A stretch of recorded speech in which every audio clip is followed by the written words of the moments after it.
it on. In this present crisis, government is not the solution to our problem. Government is the problem. Do you want the whole truth? I don't think you're ready. Governments don't control things. A government can't control the economy without controlling people. It's Crane Durham's Nothing But Truth. Well, good evening, good afternoon, wherever you are. Glad you're here, right here on the AFR Talk Network with the marathon 20-hour plus quasi-filibuster, as it's been described, is over for Ted Cruz. But is the movement to defund Obamacare over? We'll talk about the procedural elements of that with Hans von Spakovsky next hour. Right now, we jump into the debate, the coverage of the debate, and everything you've ever wanted to know about the debate. Well, almost everything. We begin with the characterization of Ted Cruz. Tingles, that's Chris Matthews over at MSNBC, and I really don't, why am I doing name calling? What is that? And did Ted Baxter just enter the room with my voice? Tingles, a.k.a. Chris Matthews, he certainly had his way of characterizing Ted Cruz. And let's just say that Chris Matthews into hyperbole and character assassination? You decide. Roll it. But first, the GOP on war with itself. Ted Cruz is going after fellow Republicans for not supporting a government shutdown over Obamacare. Let's just say he's a political terrorist on this one. And the wiener sex, the government wouldn't be able to pay its bills, wouldn't be able to pay its debts, would go into default. The consequences, it would destroy the United States credit rating, of course, and send us spiraling into default. This is Cruz's operation here, by the way, and his allies' operation. This is more than just obstructionism. This is political terrorism. It's a strategy of mass destruction and demolition with the hope that after the rubble is settled, they'll be the only ones left around to pick up the pieces. David, first, your view. I believe it's terrorism. This is the first time I've seen a political party, or even a fraction of it, saying that their number one goal is, A, to shut down the American government. It is the American government. Kill a bill that's already been passed by Congress and refuse to pay bills already run up by the Congress in an attempt to basically risk default. This is an attempt to destroy all we know of as the Republican form of government in this country. Very interesting. An attempt to destroy the Republican form of government. Understand what's going on here. And this is just boiled down with without the lexicon of the legislative agenda. House passes a bill to defund Obamacare within a continuing resolution that will fund the government. The Senate has the opportunity to strip that language out. If they can invoke cloture, that will take 60 votes. Why does the Senate, specifically Harry Reid and the Democrats, want to strip that language out for the reason of, why am I even telling this? You know who could tell this story a lot better? Oh, I know who. Senator Mike Lee, and he did so during the last 24 hours. Roll it. What is not acceptable is what many have suggested will occur. Many have suggested that the majority leader will bring up this bill, and instead of saying let's vote on it as is, or instead of saying let's have an amendment process, he apparently wants to have his cake and eat it too. He wants to have it both ways. He wants to bring it up and subject it to one and only one amendment, an amendment that would strip out a very critical part of the legislation, a part of the legislation that probably is the without which not element for many of the House members who voted for it. The provision defunding Obamacare. He wants that amendment and no other. That's not acceptable. And under that circumstance, in my opinion, and in the opinions of several of my colleagues, some of whom you've heard from today, the appropriate way to register that concern is to vote against cloture on the bill. And, of course, we're looking for that to happen Thursday, it looks like, because of the now what. Again, we'll get to that on in the next hour with our good friend Hans von Spakovsky, Senior Legal Analyst of the Heritage Foundation. With all that said, we continue with the discussion on the Affordable Care Act and Obamacare. Here's something really interesting.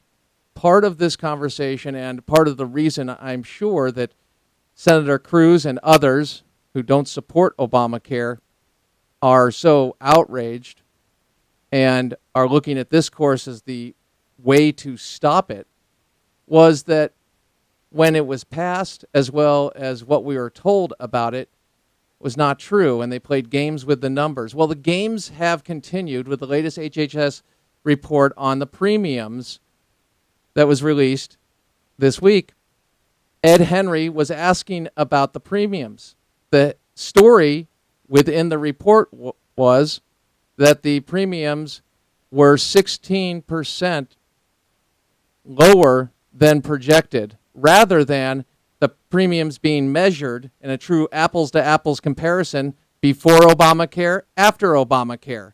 Here's Ed Henry bringing that to Jay Carney. Roll it.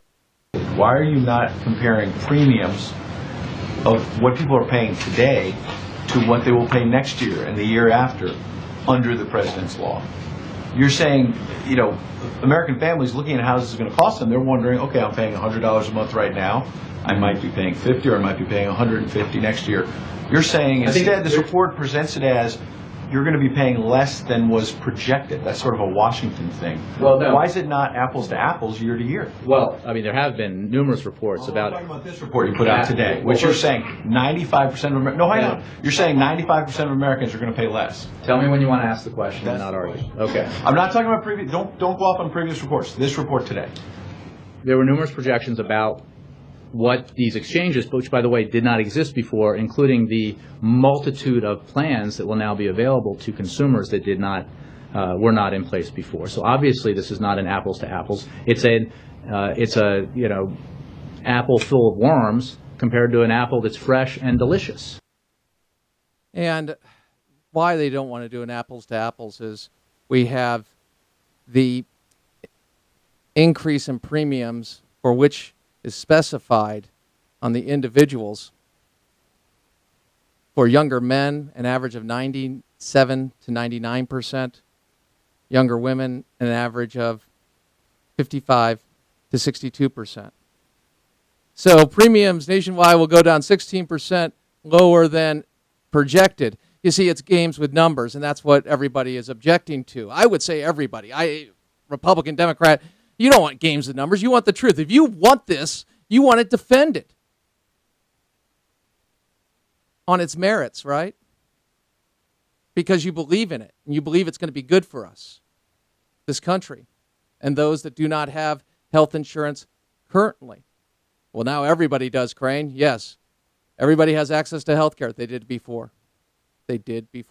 That said, let's go to the debate between Senator Dick Durbin and Ted Cruz. This is not the one yesterday. This is the one this morning that took place, where Dick Durbin brought up the point of the health insurance enjoyed by members of Congress. He referred to a woman, 62, I believe, year-old woman who is going to benefit from having health insurance when she could not afford it before. Her name was Judy. And the debate picks up with Dick Durbin making the point of Ted Cruz's position, Senator Cruz's position, that will take away this particular aspect of Obamacare, being Obamacare, the ability to get insurance. And ask him, that be Ted Cruz, about his insurance and what he enjoys. Roll it. But what you're saying in abolishing Obamacare, you not only want to fly first class, you don't want other people to get on the plane. 50 million Americans have no health insurance, and you want to abolish the opportunity through the marketplace for them to buy affordable health insurance for the first time in their lives for many people. That's what it comes down to. Don't say you want members of Congress treated like everybody else if you are currently under the Federal Employees Health Benefit Program. May I ask you, Senator Cruz, are you currently, you and your family, covered by the Federal Employees Health Benefit Program, which includes a 72% employer contribution from the federal government for your family's health care protection? I appreciate the Senator's question, but I will answer the Senator's question when the Senator first answers the three questions that I asked him, none of which the Senator has chosen to answer, which are namely, have you read Mr. Hoffa's letter? I will go Do you further. agree with that paragraph? Do you think he's telling the truth? And what, if anything, does the Democratic majority purport to do about millions of working men and women whose health care, according to Mr. Hoffa, is being destroyed? Because I would note the senator from Illinois made an allegation impugning my motives, saying that I wanted 50 million people to be denied health care. And let me be very clear. That statement is categorically false. I want a competitive marketplace where health care is accessible, is affordable, where it's purchased across state lines, where it's personal, where it's portable, where people have... We never got that debate. We had a 2-on-1 with that summit.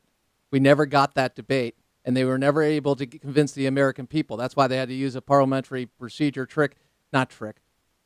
a way to get it passed and through and signed into law. That aside, Dick Durbin was asked about James Hoffa, AFL-CIO president, and the letter that he wrote concerned about the broken promises within Obamacare. Dick Durbin addressed that issue, Senator Durbin, from the great state of Illinois, because of the people. The fact is, Dick Durbin actually revealed what has taken place and frustrates so many of us, which is carve-outs for special groups. Roll it. Let me address the issue about Mr. Hoffa. I've been approached by many labor unions. Some of them have Taft-Hartley plans, some of them have trust fund plans, some have multi-state plans, and they need provisions made in the Obamacare law to deal with their specific circumstances. Under the ordinary course of legislative and congressional business, over the last 3 years, we would have addressed these anomalies in the Obamacare program. Sadly, we can't get anyone to come to the table from your political party. 42 or 43 times the House Republicans have voted to abolish Obamacare. Not once have they proposed sitting down to work out any differences, work out any problems within the law. I'm prepared to do that. I've told the labor unions, including Mr. Hoffa, the same. I know the administration feels the same. But unfortunately, those who are opposed to this plan want it to descend into chaos. They want as much confusion, as many problems as possible. They don't want to work to cover the 50 million uninsured in America. And once again, the idea of tanking Obamacare being the sole reason for those votes, actually 20% of them at least, covered this yesterday, actually did implement some reforms to Obamacare. The other part to that, or stopped certain parts of it, and they actually went through. The other part to that is it's that idea that if you take away Obamacare, you take it away for the uninsured. And Ted Cruz, Senator Cruz, you have health care. That's another part of this. You fly first class while the rest of us are sitting back there and coach, and some people are not even on the plane. Ted Cruz responded. Roll it. But let me answer your question. I believe we should repeal every word of Obamacare. I think it has failed. I agreed with James Hoffa that on behalf of millions of working men and women and the families they support, that the Affordable Care Act will destroy the very health and well-being of our members along with millions of other hardworking Americans. And so I think we should repeal it. I think we should defund it in the interim. This is not a fight over repealing. It's a fight over defunding it. And then I think we should adopt free market plans to lower prices, make health care more affordable, make it portable, and allow it to go with individuals. And now will the Senator answer my question whether his family is protected by the government-administered Federal Employees Health Benefit Program, the best health insurance in America, where his employer, the federal government, pays 72% of his monthly premium. Will the Senator from Texas, for the record, tell us now, and those who watch this debate, whether he is protected? I am happy to tell you I'm eligible for it, and I'm not currently covered under it. And then Ted Cruz mentions how an amendment that was offered by Senator Grassley would have eliminated the carve-out, in essence, the special treatment of members of Congress, and had everybody to be part of the same system and the hypocrisy of Dick Durbin and his attack. Roll it. And let me note that the senator from Illinois embraced the analogy and said, yes, we in Congress have first-class health care. We do. And under your analogy, you want to stick Judy in coach class. And what Senator Grassley's amendment was all about is, you know what, if you stick Judy in close coach class, guess what? Members of Congress are going back in coach class. Now, you and I may disagree. I don't think Judy's in coach class. I think she's down in the baggage claim. But regardless, she's not on the plane. your hypothetical, you're conceding that the congressional health care plan right now is better than Judy's under Obamacare. And you are saying that you support a special exemption for members of Congress that Judy doesn't get. And I agree with Senator Grassley's amendment that we shouldn't be forcing millions of Americans into coverage that we're not willing to experience. Now, bottom line, as we go to break, the bottom line here is what was important about this moment, whether you agree with the strategy or not, and there's a lot to be said on this, and you'll weigh in on it at the end of this hour. Access to the people, going beyond the mainstream media's sound bites and getting direct access. That's why debates are so important. That's why debates can move the American public's point of view, because sometimes they're hearing this information for the first time without the distortion of the left delivering the information. That all said, a lot more to get to on Ted Cruz, but not Ted Cruz. Obamacare, the funding, stripping that out. Hans von Spakovsky will be with us next hour. In a few moments, we'll be joined by Dr. Zuhdi Jasser on Kenya, the attack, and what it means. AFR Talk.